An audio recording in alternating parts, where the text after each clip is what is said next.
Bien, vamos a ver que todo lo que estamos mencionando del atacante, la víctima y demás genera una relación de personas con aplicaciones, personas con tecnología.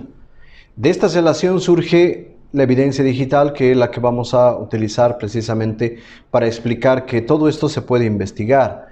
Y más allá de generar un contexto de leyes y regulaciones, también tenemos que desarrollar las capacidades tecnológicas de poder corregir. Evidentemente siempre será mejor prevenir, pero también podemos a través de la corrección generar esa disuasión o esos elementos disuasivos. Quiero mostrarles algunas figuras, por ejemplo, que se utilizan en el campo de la inseguridad, que también se está aprovechando para hacer el acoso. Está la figura del doxing, por ejemplo, que es una forma de investigar información privada y publicarla. Está el smishing, que es una forma de obtener contraseñas. Es ingeniería social, mensajes de texto para que los usuarios visiten. A veces recibimos por el celular, entonces el atacante puede estar buscando obtener contraseñas de las redes sociales. El phishing es otra forma. El ciberdelincuente utiliza la telefonía para creer que muchas veces llaman y dicen, no, hola, sí le hablo del banco X, estamos haciendo una campaña de esto, del otro, el diferimiento por pandemia y demás, y te van pidiendo información que puede ser reservada y que el atacante va a utilizar. El stalking es la figura más específica del ciberacoso, precisamente el uso de las redes sociales para espiar y vigilar a otras personas de manera anónima a través del Internet. Ese es específicamente el ciberacoso, pero este utiliza muchas otras formas. Por ejemplo, el morphing se ha dado mucho en colegios y hace parte del bullying y el ciberbullying cuando se asocia las características de las personas y mediante software se las vincula con características de animales y se va propagando, ¿no?, por los diferentes medios tecnológicos. La ingeniería social también es una técnica basada en el engaño. A veces se le dice a alguien, por ejemplo, se le contacta y se le dice, hola, sí, sé que usted es una persona muy reconocida, es usted un, no sé, un vendedor, es usted un ingeniero, es usted un médico, y quería preguntarle esto. Entonces a veces las personas aceptan este contacto. A veces el atacante puede hacerse pasar por un periodista o por un estudiante y pide ayuda. Entonces establece un contacto y a partir de eso le puede decir, te voy a mandar una imagen, y puede hacer ataques de hacking, por ejemplo. El pretexting, el malware y los keyloggers también son formas de ataque ligadas mucho a la ingeniería social para obtener información.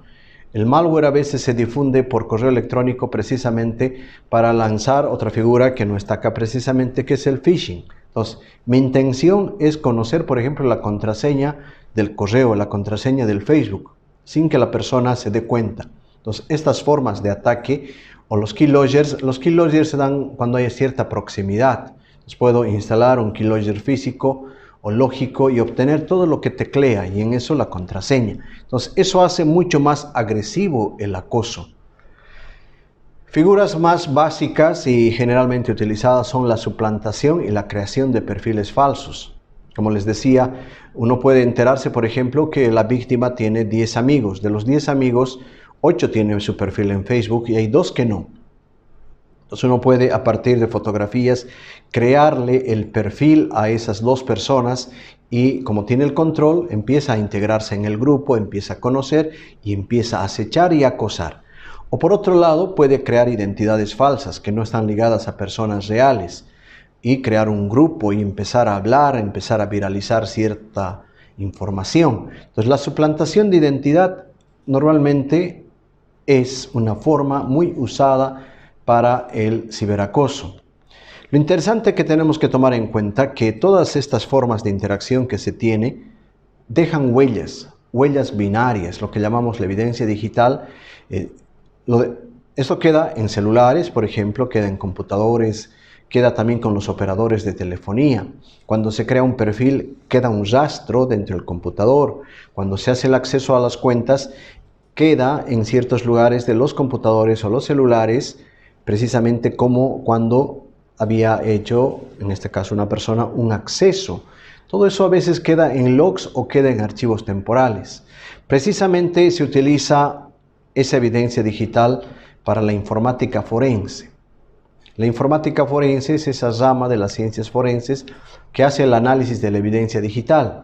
Hemos aprovechado la definición básica de la informática forense, que dice que es la ciencia para adquisición, preservación, análisis y presentación de la evidencia digital, y le hemos adicionado un elemento, la designación, porque a veces se hace de oficio y se puede estar contaminando información. Entonces, normalmente si una persona está sufriendo un ciberacoso, tiene que hacer su representación legal para que haya una formalidad. Entonces, hay una designación de peritos, hay una designación de investigadores que hacen eso. Van a hacer la obtención de evidencia digital, puede ser de computadores, puede ser de servicios operadores o puede ser de las redes sociales. Va a ser la presentación para que en algún momento se pueda presentar en una instancia de juicio o una instancia de alguna conciliación. Se va a hacer un análisis y se va a hacer la presentación del informe. El trabajo forense tiene la lógica de establecer la relación entre víctima, atacante y lugar del hecho. Cuando hablamos de ciberacoso, por ejemplo, no hay un espacio físico necesariamente. El ciberacoso no se ha dado en una plaza, en una oficina, en una tienda, sino se ha dado en el Internet. Entonces, el lugar del hecho es el ciberespacio, pero los elementos como atacante y víctima están relacionados a través de la evidencia digital, a través de la huella binaria que han dejado. Utilizamos principios básicos, por ejemplo, el principio de Lockhart, donde establecemos que la relación entre dos dispositivos, por ejemplo, deja una huella. Un celular, cuando se conecta, por ejemplo, a un computador, le dice: hola computador, soy un celular, el computador le devuelve y le saluda. Es una suerte de apretón de manos que se llama en términos técnicos. La evidencia de este relacionamiento queda grabada en los dispositivos electrónicos que hacen de almacenamiento en este caso, dispositivos que utilizamos para la conexión. Cuando las personas utilizan los dispositivos para los servicios, en este caso, por ejemplo, para ingresar a nuestro correo utilizamos un computador, puede ser propio, puede ser un café internet, pero estamos utilizando una parte física para integrarnos al ciberespacio, para una red social, para escuchar música, para imprimir y demás. Utilizamos un medio físico. La información queda grabada en un medio de almacenamiento que puede ser temporal o puede ser permanente, un disco duro, una memoria electrónica, se puede estar quemando en un CD, un DVD y demás. Todo lo que existe en estos dispositivos es información binaria, es información que está en ceros y unos y se la va a interpretar, pero eso hace precisamente el principio de la informática forense, que es el análisis de la evidencia digital constituida por ceros y unos. Lo propio ocurre, por ejemplo, en la telefonía celular. Cuando ustedes agarran un teléfono, ese teléfono se está reportando a una torre. Han debido ver alrededor de ustedes, de su casa y demás, hay torres que están recibiendo la señal permanente de los celulares. Cuando ustedes se desplazan a pie o en automóvil, van cambiando de torres. Entonces el celular se va identificando contra la torre y la torre tiene programas y está mandando a su central, y la central está diciendo que si ese teléfono pertenece a los clientes o no. La torre puede ser de Entel, de Viva, de Tigo, y está reconociendo, tiene o no, entonces les da o no servicio, pero constantemente les está identificando.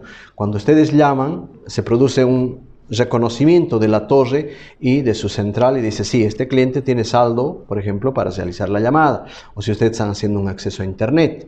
Entonces, estos datos quedan de alguna manera registrados temporalmente con la ubicación de las celdas, por ejemplo.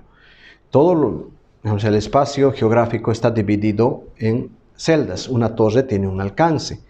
Entonces, cuando uno analiza los datos del teléfono, puede decir: la persona cuando llamaba estaba en este lugar y la víctima que escuchaba o recibía la llamada estaba en este otro lugar. Así a veces se determina si hay una relación entre víctima y atacante. Es un lugar del hecho en lo que es el sistema de telefonía. Entonces, los datos se pueden, en este caso, extraer de diferentes fuentes, pero todo eso es la evidencia digital. Es la evidencia que se utiliza para el análisis de la informática forense y a veces para dilucidar precisamente casos de ciberacoso o violencia digital.